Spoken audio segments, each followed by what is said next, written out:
আসসালামু আলাইকুম, কি অবস্থা, কেমন আছেন? আজকে আবারও যাচ্ছি এই তিন ফল গাছে ফল ছিঁড়বো এবং খাবো। এই যে আমার একজন বড় ভাই সিয়াম ভাইয়া। আমি এখন ফল চুরি করেছি, এখন কামু। তুমি কি চোর? চুর না, সেটা তো আমাদের কোম্পানি না, মানে না কয়া খাইছি। ও, এটা তো চুরি হয়েছে। না চুরি না না, কইয়া চুরি খাইলে বলে এটা না। চোর। খুব চুরি। সুস্বাদু ফলটি। সুস্বাদু। আমি খুঁজতেছি ভাই, ফল আর পাইতাছি না। পাইতাছি উপরে। আপনারা এই ফলটা অনেকে চিনে থাকবেন, আবার অনেকে নাও চিনতে পারে।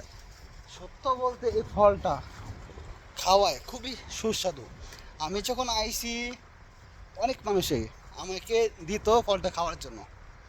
বিশেষ করে ফলের যে কন্ডিশন, যে অবস্থা দেখে আমি খাইতে চাই নাই। যখন এটা জানলাম এই ফলটার নাম নাকি কোরআন শরীফে লেখা আছে, তারপর থেকে খাওয়ার চেষ্টা করলাম। এটা এখন খাইতে পারি।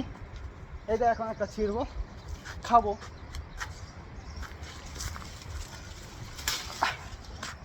এই যে সিসি দেখছেন, ফল কিন্তু ছিঁড়া ফেলাইছি, এখন খাবো।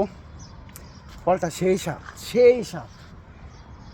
আপনারা যদি এই ফলটা না খান তাহলে এটা স্বাদ আপনাকে আমি বলে বোঝাইতে পারবো না। এই ফলটা অত মিষ্টি, অত সুস্বাদু, বলারও বাইরে ভাই। এই গাছের কন্ডিশনটা একটু দেখেন, দেখতে বোঝা যায় এটা একটা ডুমুর গাছ আছে না, আমাদের দেশে দেখবেন অনেক জায়গায় এরকম পাতার মতন গাছ আছে। আমি যখন আইছি ফার্স্ট টাইম আমি দেখে বুঝছি, এবং কি আমি মানুষকে বলছি এটা ডুমুর গাছ। পরে দেখি এটার মধ্যে যখন ফল টল হইলো, মানুষ নিয়ে ছিঁড়ে খায়, তারপর এটা জানতে পারলাম এই গাছটার নাম হচ্ছে তিন ফল, যার নাম কোরআন শরীফের মধ্যে লেখা আছে। তারপর থেকে এই ফল খাওয়ার আগ্রহ আমার মধ্যে বাড়লো। এখন খাই, সব সময় না। এই দেখ আজকে খাচ্ছি, মিনিমাম 10 থেকে 12 দিন পর, এ আর কি।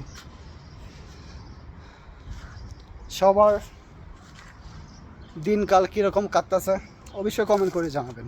যেহেতু আমি প্রবাসে থাকি, কাজকাম করি, এজন্য আপনাদের মাঝে ভিডিও অত একটা দেওয়া হয় না। আপনারা তো জানেনই, প্রবাসে থাকলে কাজ শেষ করে অত একটা সময়ও পাওয়া যায় না ভিডিও করার মতন। আপনারা তো জানেন, ভিডিও করলে ভিডিওর সাথে এডিট করা লাগে, ইত্যাদি ইত্যাদি, আরও অনেক সময় ইনভেস্ট করা লাগে। এই সময়টা এখন আমি পাচ্ছি না। যাই হোক ভাই, ভালো থাকবেন, সুস্থ থাকবেন, আল্লাহ হাফেজ।